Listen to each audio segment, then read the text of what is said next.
Detective Inspector Adam Dalgleish was no stranger to high-profile cases, but the death of billionaire CEO Richard Thornton was setting a new standard for complexity and intrigue.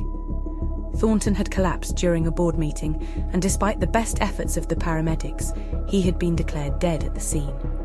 At first, it seemed like a tragic case of a wealthy man succumbing to a sudden heart attack, but the post-mortem examination had revealed alarming results. Dalgleish studied the report, trying to piece together the clues. The cause of death was a lethal dose of potassium cyanide, a poison that acted fast and left no room for error. The timing of the poisoning was carefully calculated, as Thornton had ingested the poison during a break in the meeting when he had been alone in his office. Dalgleish had a long list of suspects that included Thornton's business partners, family members, and close associates. Each one had a motive and an opportunity to commit murder and gain from it. The detective knew that he needed to approach the case with caution, as one misstep could lead to a trail of lies and deceit that could rattle the foundations of the victim's empire. The first person on Dalgleish's list was Charles Bristow, Thornton's closest business partner.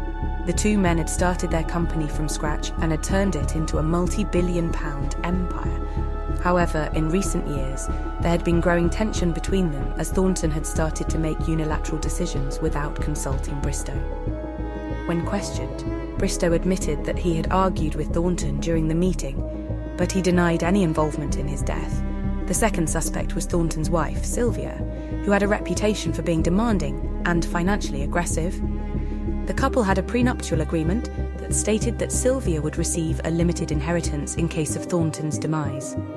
However, if Thornton had died due to natural causes, Sylvia would have received a significantly larger settlement.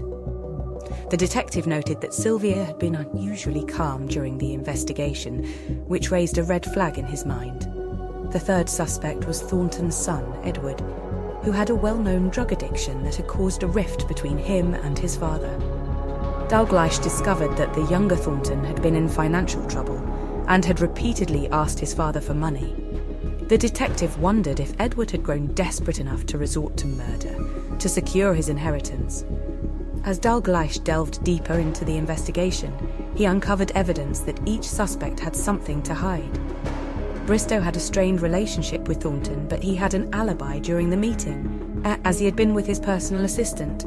Sylvia had inherited a significant amount of money from her previous husband's death and would have faced no financial hardship if Thornton died due to natural causes. Edward had been attending rehab during the meeting and thus had no access to his father's office.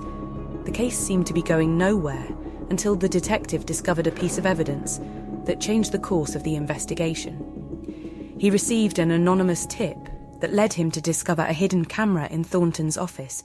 The footage showed Sylvia entering her husband's office during the meeting and leaving shortly after, clutching a small vial. Dalgleish had found his murderer.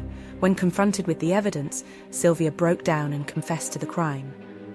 She had grown tired of her husband's controlling behaviour and his refusal to allow her to be involved in his business ventures. The limited inheritance had been the final straw, and she had administered the poison during the break in the meeting, hoping to make it look like a natural death.